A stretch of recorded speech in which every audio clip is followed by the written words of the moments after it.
is delicious, veggie-licious is nutritious. Today I'd like to prepare a 7-layer dip. It's a classic Tex-Mex food. Surprisingly, as many times as I've visited the United States, I've never eaten it and I've never made it. So this is a premiere.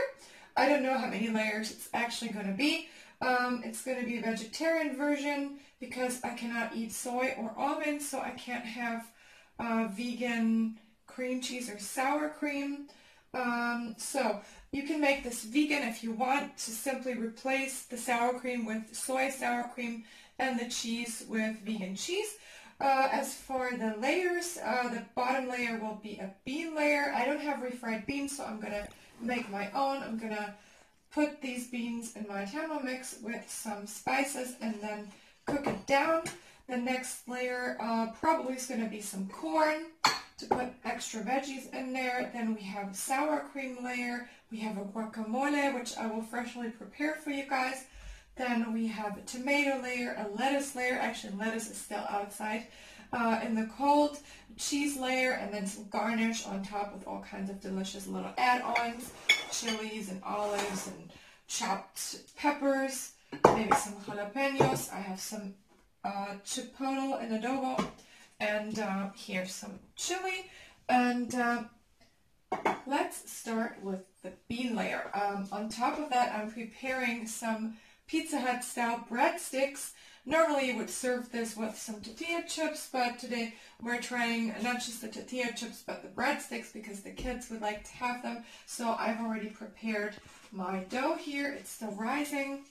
I will show you later what goes in there. Just a regular, pretty much regular pizza dough. And we'll spread on some herbs and garlic and some Parmesan later. So see you soon. Making the bean layer now, putting some kidney beans in there and a bit of water just to get a creamy consistency. Might be wise to add the spices now. So I've prepared some spices here. Actually, I have a spice mix for taco seasoning, but if you want to make your own, the most common spices in Mexican cuisine are definitely some, some thyme, some garlic, maybe some hot spicy paprika, only have sweet one here, some chili, and some cumin. If you want to make it yourself, but I'm using this prepared mix, about half of it. Saving the rest to fry off some ground beef for the kids. They wanted to have theirs with meat. Okay, we can always add more later. Now blend this.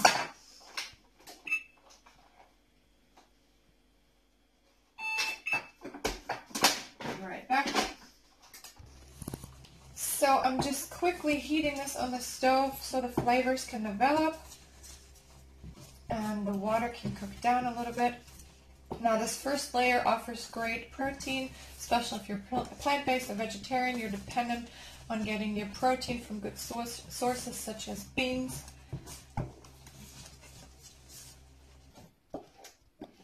And scrape this into your serving bowl, preferably a clear see-through bowl so you can see the layers, but any other one works as well.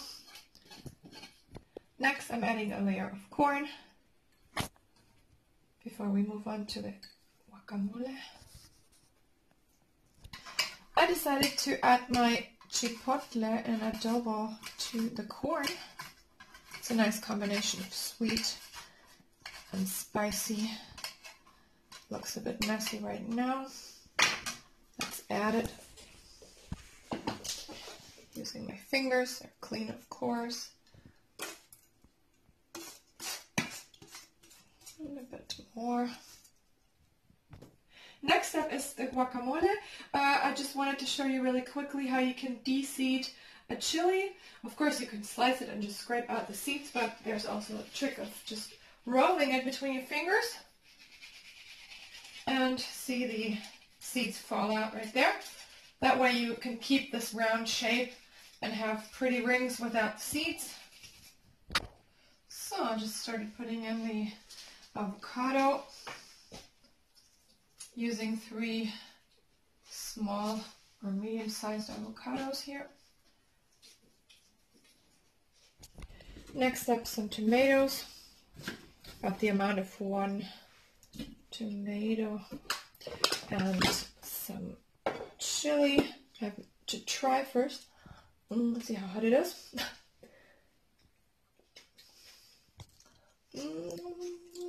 Yeah, packs a punch. Not too much. We have some other hot stuff in this. Some onion. Oh, it's already in? No, it's here. And some garlic.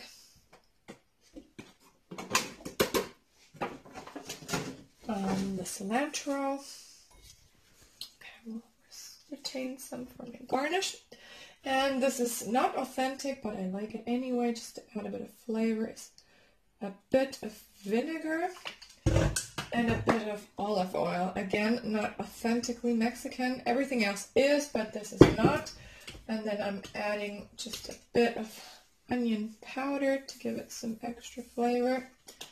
And some garlic powder. And some salt. And then, important, don't forget the lime juice.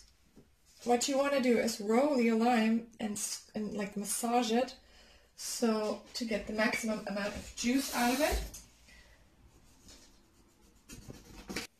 Squeezing in the second half of the lime. This is a really good lime. We tend to get very dry limes in Germany that have barely any juice coming out of them, so I'm lucky with this one. And now it's lid on. All it needed was a bit more salt, and it's perfect and ready to go on top of the other layers.